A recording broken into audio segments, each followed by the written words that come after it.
सदगुरु के अनुसार आत्मा के बारे में हमारी जो सामान्य समझ है वह बहुत सीमित और सतही है। वे कहते हैं कि हम सामान्यतः अपनी पहचान अपने शरीर, मन और इंद्रियों से जोड़कर जीते हैं, लेकिन यह पहचान वास्तविक नहीं है। वास्तविकता में हम उस शाश्वत चेतना का हिस्सा हैं जिसे आत्मा कहा जाता है, और इसे पहचानने के लिए हमें अपनी सीमित पहचान से बाहर निकलना होता है। सदगुरु के अनुसार आत्मा कोई भौतिक वस्तु नहीं है, न इसे देखा जा सकता है, न इसे किसी रूप में पकड़ा जा सकता है। यह शुद्ध चेतना है जो न केवल शरीर और मन से परे है, बल्कि समय और स्थान के सभी बंधनों से भी मुक्त है।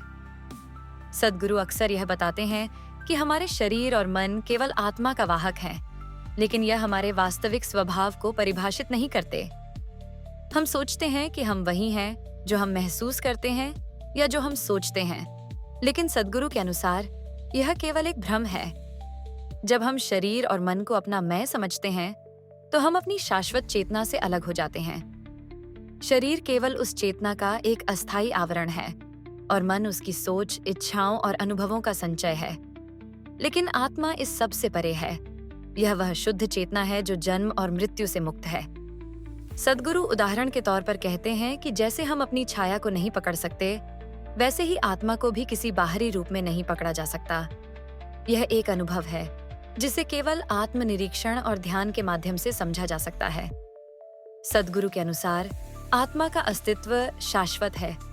इसका कोई जन्म नहीं है और न ही मृत्यु है। जब हम मरते हैं तो हमारा शरीर समाप्त हो जाता है, लेकिन आत्मा अपरिवर्तित रहती है। यही कारण है कि सदगुरु कहते हैं कि मृत्यु केवल शरीर के स्तर पर होती है, जबकि आत्मा के स्तर पर जीवन और मृत्यु का कोई अर्थ नहीं है। आत्मा शाश्वत और अनंत है, और यह हमारे भीतर और बाहर हर जगह उपस्थित है। यह चेतना की वह अवस्था है जो समय और स्थान से परे है। यह न तो सीमित है, न कोई रूप है, न कोई विशेष आकार। हम जब तक अपने शरीर और मन से अपनी पहचान जोड़ते हैं, तब तक हमें अपनी शाश्वत चेतना का अनुभव नहीं होता। लेकिन जैसे ही हम अपने भीतर की गहराई में जाकर इस चेतना को महसूस करते हैं, हम अपने असली रूप को पहचानने लगते हैं। सदगुरु का यह मानना है कि आत्मा का अनुभव केवल बौद्धिक ज्ञान से नहीं किया जा सकता, बल्कि इसके लिए गहरी साधना और ध्यान की आवश्यकता होती है।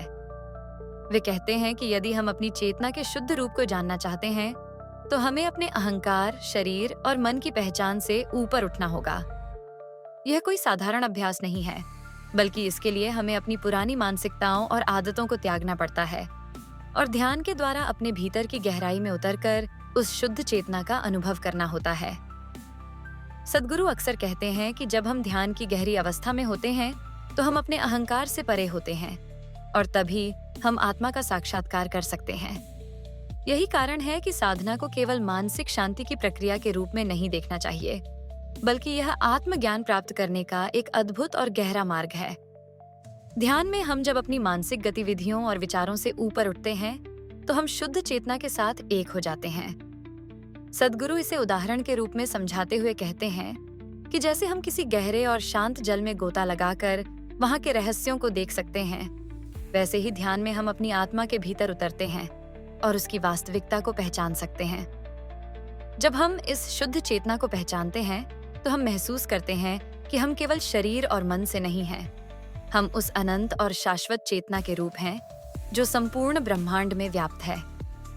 सदगुरु का यह भी कहना है कि जब तक हम अपनी आत्मा को नहीं पहचानते, तब तक हम कर्म के बंधनों में बंधे रहते हैं। यह कर्म के चक्र में घूमना तब तक जारी रहता है जब तक हम अपने शाश्वत स्वरूप को नहीं पहचानते। सदगुरु के अनुसार जब हम अपनी आत्मा की वास्तविकता को जानते हैं, तो हम कर्म के परिणामों से मुक्त हो जाते हैं। वे इसे इस तरह समझाते हैं कि जब हम अपनी चेतना से जुड़ते हैं, तो हमें यह समझ में आता है कि हम केवल एक शाश्वत तत्व हैं और कर्म केवल शरीर और मन के स्तर पर होते हैं। इसका हमारे वास्तविक अस्तित्व पर कोई प्रभाव नहीं पड़ता। आत्मा के अनुभव से हम समझ पाते हैं कि हम अपने कर्मों के परिणामों से बंधे नहीं हैं, क्योंकि हम उन कर्मों से परे हैं। यह कर्म के बंधन से मुक्ति हमें शांति और संतुलन प्रदान करती है।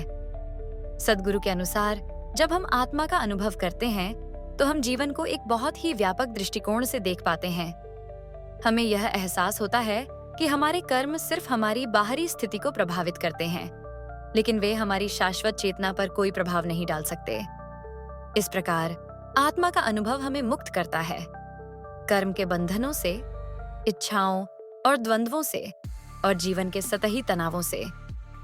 सद्गुरु का यह भी कहना है कि जब हम आत्मा के सत्य को पहचानते हैं तो जीवन का उद्देश्य स्पष्ट हो जाता है। जीवन केवल भौतिक प्राप्तियों, सामाजिक मान्यताओं और व्यक्तिगत पहचान तक सीमित नहीं है। जीवन का वास्तविक उद्देश्य आत्मा के साथ एकत्व की अनुभूति है, यह एहसास कि हम सभी एक ही चेतना के विभिन्न रूप हैं। इस प्रकार सद्गुरु के अनुसार आत्मा केवल एक दर्शन या सिद्धांत नहीं है, बल्कि यह एक वास्तविक अनुभव है जिसे हम अपनी जीवन यात्रा में साधना और ध्यान के माध्यम से पा सकते हैं। आत्मा के अनुभव के बाद जीवन का हर पहलू अधिक स्पष्ट और आध्यात्मिक हो जाता है और हम अपने अस्तित्व को एक उच्च, शाश्वत और असीमित चेतना के रूप में समझने लगते हैं। यह अनुभव हमें जीवन में पूरी तरह से मुक्ति और आनंद की स्थिति में ले आता है और यही जीवन का वास्तविक उद्देश्य है। सद्गुरु के अनुसार आत्मा की अवधारणा पारंपरिक धार्मिक और आध्यात्मिक दृष्टिकोण से बहुत अलग है। उनके विचारों में आत्मा को समझने के लिए हमें अपने अस्तित्व को एक नए और व्यापक दृष्टिकोण से देखना पड़ता है।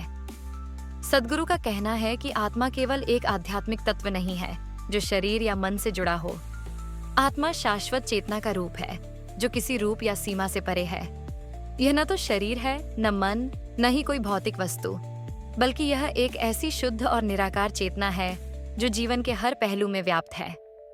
सद्गुरु के अनुसार हम अक्सर अपनी पहचान शरीर और मन से जोड़कर अपनी असली प्रकृति को भूल जाते हैं।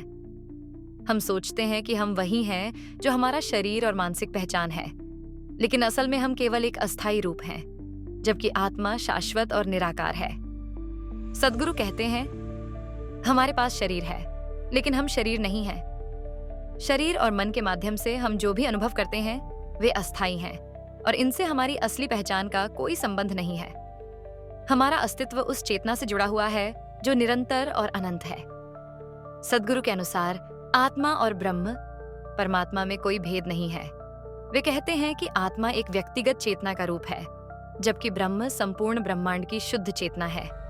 ब्रह्म और आत्मा के बीच कोई अलगाव नहीं है, क्योंकि आत्मा और ब्रह्म दोनों एक ही तत्व हैं। उदाहरण के लिए, जैसे समुद्र की लहरें समुद्र से उत्पन्न होती हैं और उसी समुद्र का हिस्सा होती हैं, वैसे ही प्रत्येक जीव की आत्मा उस शाश्वत ब्रह्म का ही एक रूप है। जब हम अपनी आत्मा को पहचानते हैं तो हम ब्रह्म के साथ एकत्व का अनुभव करते हैं। सद्गुरु यह भी बताते हैं कि जब हम आत्मा के स्तर पर सोचने और जीने लगते हैं तो हमें जीवन और ब्रह्म के बीच कोई भेद नहीं लगता। हम समग्र ब्रह्मांड का हिस्सा महसूस करते हैं। सद्गुरु के अनुसार आत्मा शुद्ध जागरूकता का रूप है। ये कोई भौतिक तत्व नहीं है, बल्कि यह एक शुद्ध चेतना है जो हर अनुभव, विचार और भावना के पीछे है। जब हम अपने भीतर उतरते हैं तो हम पाते हैं कि हमारे अस्तित्व का असली स्वरूप जागरूकता और चेतना है, न कि शरीर या मन। सद्गुरु यह समझाने के लिए कहते हैं कि जैसे हम एक अंधेरे कमरे में किसी वस्तु को देख नहीं पाते, लेकिन जब रोशनी जलाते हैं तो वह वस्तु स्पष्ट हो जाती है, वैसे ही आत्मा हमारे भीतर की वह शुद्ध चेतना है जो केवल एक गहरी जागरूकता के माध्यम से उजागर होती है। सद्गुरु का मानना है कि आत्मा का अनुभव केवल बौद्धिक या मानसिक विचार से नहीं हो सकता, बल्कि इसके लिए एक गहरी साधना और ध्यान की आवश्यकता है। ध्यान एक ऐसी प्रक्रिया है जिससे हम अपनी बाहरी दुनिया से अलग होकर भीतर की गहरी चेतना का अनुभव कर सकते हैं। सद्गुरु इसे इस तरह समझाते हैं, ध्यान की गहरी अवस्था में हम अपने शारीरिक और मानसिक सीमाओं से परे जाते हैं और अपनी शुद्ध चेतना का साक्षात्कार करते हैं। जब हम अपनी आत्मा का अनुभव करते हैं तो हम अपनी शाश्वत प्रकृति को महसूस करते हैं और जीवन के हर पहलू को एक अलग दृष्टिकोण से देखने लगते हैं। साधना से हमें यह समझ में आता है कि हम शरीर और मन से परे हैं और केवल शुद्ध चेतना है। यह आत्मज्ञान जीवन में एक गहरी शांति, संतुलन और आनंद लाता है। सद्गुरु का यह मानना है कि आत्मा का अनुभव कर्म के चक्र से मुक्त होने का मार्ग खोलता है। वे कहते हैं कि जब हम अपनी आत्मा के सत्य को जानते हैं तो हम कर्म के प्रभाव से मुक्त हो जाते हैं, क्योंकि जब हम अपनी शाश्वत चेतना को पहचानते हैं तो हमें यह एहसास होता है कि कर्म केवल शरीर और मन के स्तर पर होते हैं, जबकि आत्मा इससे परे है। सद्गुरु इसे इस तरह समझाते हैं कि जैसे एक फिल्म में पात्रों के कई रूप होते हैं, लेकिन असल में फिल्म का निर्माता वही होता है। वैसे ही हम अपनी शाश्वत आत्मा के रूप में कर्म के खेल के साक्षी होते हैं, न कि उनके प्रभावित। कर्म का प्रभाव केवल बाहरी स्तर पर होता है, जबकि हमारी आत्मा इससे परे रहती है। सद्गुरु का कहना है कि आत्मा समय और स्थान से परे है। समय और स्थान केवल बाहरी दुनिया के भौतिक सिद्धांत हैं, लेकिन आत्मा इनसे परे है। वे कहते हैं कि जब हम अपनी आत्मा के स्तर पर सोचते हैं, तो हमें यह एहसास होता है कि हम समय और स्थान के बंधनों से मुक्त हैं। यही कारण है कि आत्मा का अनुभव शाश्वत होता है, न कि किसी विशेष समय या स्थान से जुड़ा। जब हम आत्मा की गहराई में उतरते हैं, तो हम समय की धारणा से भी परे होते हैं और हमें यह एहसास होता है कि हम हमेशा से थे और हमेशा रहेंगे। सद्गुरु के अनुसार आत्मा और ब्रह्मांड का संबंध एक गहरे और सूक्ष्म स्तर पर होता है। वे कहते हैं कि आत्मा केवल हमारे भीतर नहीं, बल्कि संपूर्ण ब्रह्मांड में व्याप्त है। जैसा कि हर कण में परमात्मा का अंश है, वैसे ही हर जीव की आत्मा भी उस ब्रह्मांडीय चेतना का हिस्सा है।